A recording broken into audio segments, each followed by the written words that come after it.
Assalamualaikum warahmatullahi wabarakatuh. Apa kabar teman-teman? Bersama saya Naiba dalam suluk motivasi dari sang santri. Abdullah bin Umar, pakar tata cara haji. Teman-teman, Abdullah bin Umar termasuk salah seorang anak kesayangan Nabi. Lahir di Mekah dan tumbuh menjadi anak cerdas dan memiliki sikap hati-hati. Sudah memeluk Islam sebelum balik. Turut berhijrah ke Madinah bersama sang ayah, Umar bin Khattab. Akhlaknya adalah pancaran cahaya kenabian. Nabi melarangnya ikut dalam pasukan perang Badar karena dianggap masih kecil. Demikian juga dalam perang Uhud. Ia baru diizinkan menjadi tentara pada saat terjadi perang Khandaq. Ia bersama Aus bin Thabit, Aus bin Arobah, dan Rafi bin Hudayj berada dalam satu pasukan. Dalam usianya yang masih belia, Abdullah bin Umar sudah bergabung dalam majelis Rasulullah. Ia sudah mampu memahami sabda-sabda beliau. Dalam suatu majelis, Rasulullah melontarkan pertanyaan kepada mereka. Di antara banyak pohon, ada satu pohon yang daunnya tak jatuh. Ia adalah simbol seorang muslim. Pohon apa itu?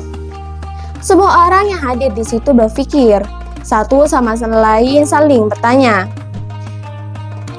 Mereka menyebutkan setiap nama pohon yang tumbuh di gurun pasir. Sampai akhirnya mereka menyerah. Wahai Rasulullah, katakan saja pada kami pohon apa itu? Pohon kurma, jawab beliau. Pohon itu selalu hijau, buahnya manis, batangnya tegap, dan akarnya kokoh.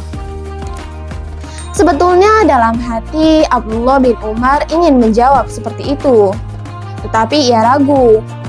Lagi pula ia segan menjawab di tengah para pembesar sahabat. Ia berbisik kepada ayahnya bahwa sebenarnya ia ingin menjawab seperti itu. Umar bahagia mendengar bisikan anaknya itu, tetapi ia menyayangkan mengapa Abdullah tidak mengatakannya, sehingga Rasulullah akan mendoakannya. Aku lebih senang seandainya kau mengatakannya langsung kepada Rasulullah.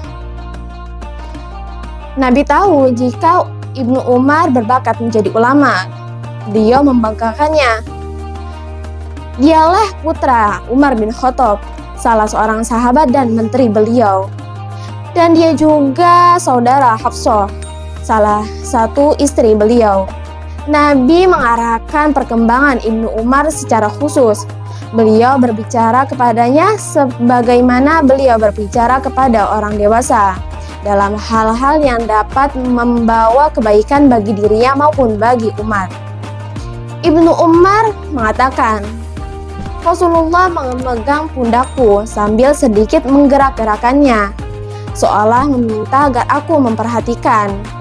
Lalu beliau berkata, "Wahai Abdullah, jadilah seolah orang asing atau seorang musafir di dunia ini dan anggaplah dirimu sebagai ahli kubur."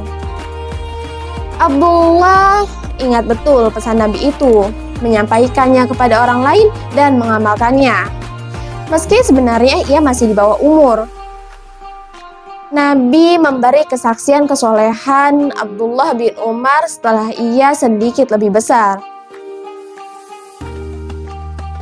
Pada masa akhir kanak-kanaknya, beliau berkata kepada Hafsah, "Saudaramu itu Abdullah laki-laki soleh, andai saja ia mau bangun malam." Kata-kata Nabi itu sampai ke telinga Ibnu Umar. Ia pun bertekad melaksanakan sholat tahajud secara istiqomah, berjanji tidak akan meninggalkannya. Dan itulah yang terjadi sampai akhir hayatnya. Banyak yang mengatakan bahwa Abdullah bin Umar adalah pakar tata cara haji. Ia meriwayatkan sebanyak 2.630 hadis Rasulullah. Ia adalah seorang pemberani dan bersuara lantang. Selama 60 tahun, ia dikenal sebagai mufti terdepan dalam Islam.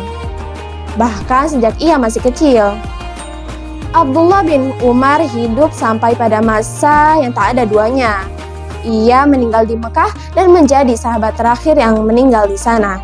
Cukup sekian, sampai jumpa. Wassalamualaikum warahmatullahi wabarakatuh.